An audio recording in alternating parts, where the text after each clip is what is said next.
Pernah nggak sih, kamu merasa hidupmu seolah berjalan di tempat? Kamu sudah coba membuat resolusi baru, semangat di awal, tapi ujung-ujungnya balik lagi ke kebiasaan lama. Rasanya frustrasi, kan? Sebenarnya, ini bukan karena kamu yang gagal. Mungkin, sistem kebiasaanmu saja yang belum bekerja dengan benar. James Clear, penulis buku fenomenal Atomic Habits, percaya bahwa perubahan besar justru datang dari hal-hal kecil yang kita lakukan setiap hari secara konsisten. Di episode pertama dari seri bedah buku Atomic Habits ini, kita akan membongkar rahasia bagaimana perubahan-perubahan kecil bisa memberikan dampak yang luar biasa dalam hidupmu. Yuk, kita mulai dari judulnya, Atomic Habits. Kata atomic itu punya dua arti. Pertama, sesuatu yang super kecil, seperti atom. Kedua, sesuatu yang fundamental, yang jadi sumber kekuatan luar biasa. Sama seperti atom yang membentuk seluruh alam semesta. Sementara habits adalah kebiasaan,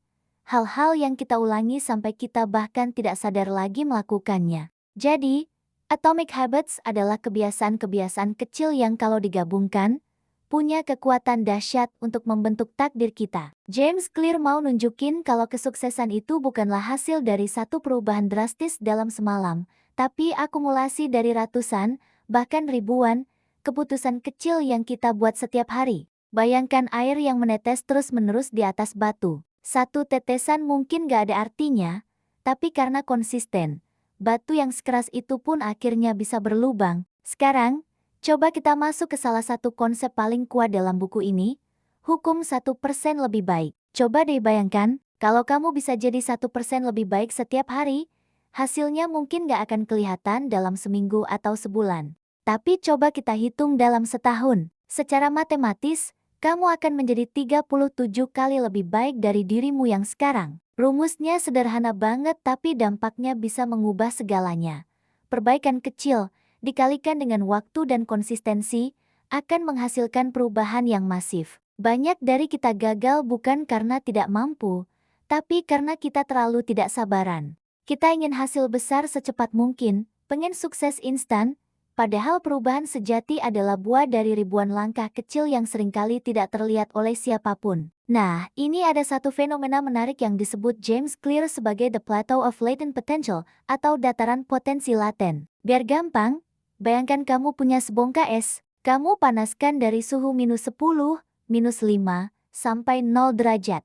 Awalnya, nggak ada perubahan apapun yang terlihat, es itu tetap padat. Tapi, begitu suhunya naik sedikit saja melewati 0 derajat, tiba-tiba es itu mulai mencair. Perubahan itu kelihatannya mendadak, kan? Padahal, semua energi panas yang kamu berikan sebelumnya adalah persiapan yang tak terlihat. Begitu juga dengan kebiasaanmu. Saat kamu belajar skill baru, diet, atau menabung, mungkin hasilnya nggak kelihatan di awal. Kamu merasa usahamu sia-sia, tapi percayalah, kamu tidak gagal. Kamu hanya sedang mengumpulkan energi, dan mungkin, kamu hanya tinggal selangkah lagi menuju titik leleh itu. Jadi, jangan menyerah. Ini yang sering jadi jebakan. Kita terlalu terobsesi dengan hasil akhir. Ingin kaya? Ingin punya badan ideal, ingin jadi lebih produktif. Tapi James Clear mengingatkan kita dengan kalimat yang menohok. Kamu tidak akan naik ke level tujuanmu. Kamu akan jatuh ke level sistem yang kamu bangun. Artinya apa? Tujuan itu penting untuk memberi kita arah, tapi sistemlah yang benar-benar membuat kita terus bergerak maju. Jadi, alih-alih pasang target ingin membaca 50 buku tahun ini, ubah fokusmu ke sistemnya.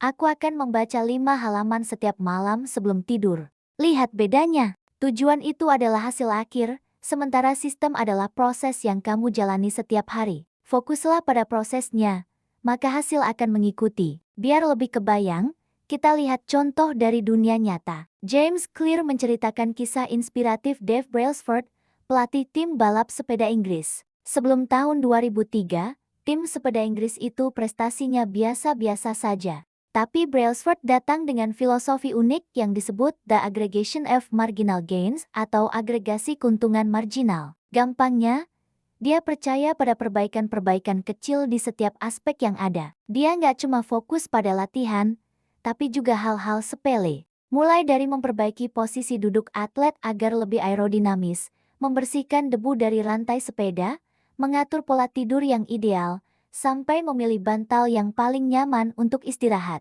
Hasilnya, gila. Dalam 5 tahun, tim Inggris mendominasi hampir semua kompetisi besar, termasuk Olimpiade dan Tour de France. Semua itu bukan karena satu terobosan ajaib, tapi karena ratusan perubahan kecil 1% yang terakumulasi menjadi sebuah kemenangan besar. Kenapa sih mengubah kebiasaan itu terasa sulit di awal? Jawabannya ada di otak kita. Otak manusia secara alami menyukai hal-hal yang sudah familiar dan otomatis untuk menghemat energi. Itu sebabnya, melakukan sesuatu yang baru terasa sangat berat.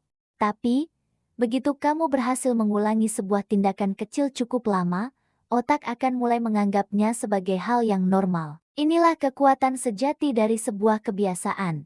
Hal yang dulunya terasa butuh perjuangan, perlahan menjadi otomatis. Kamu nggak lagi butuh motivasi atau semangat yang menggebu-gebu untuk melakukannya. Dan saat itu terjadi, perubahan dalam dirimu jadi jauh lebih stabil dan permanen, bukan lagi sekadar semangat sesaat. Jadi, pelajaran terbesar dari episode pertama ini adalah, kamu tidak perlu mengubah seluruh hidupmu dalam satu malam. Lupakan resolusi besar yang hanya membuatmu tertekan. Cukup pilih satu hal kecil, tapi berkomitmenlah untuk melakukannya dengan konsisten setiap hari. Karena satu langkah kecil yang kamu ambil dengan benar hari ini, akan menuntunmu ke ribuan langkah berikutnya yang bahkan tidak pernah kamu bayangkan. Ingat kata-kata James Clear, kebiasaan adalah bunga kecil dari perubahan diri yang tumbuh perlahan, tapi akan mekar selamanya. Mulailah hari ini, bukan dengan lompatan besar, tapi dengan satu kebiasaan atomik yang akan membawa perubahan besar untuk masa depanmu.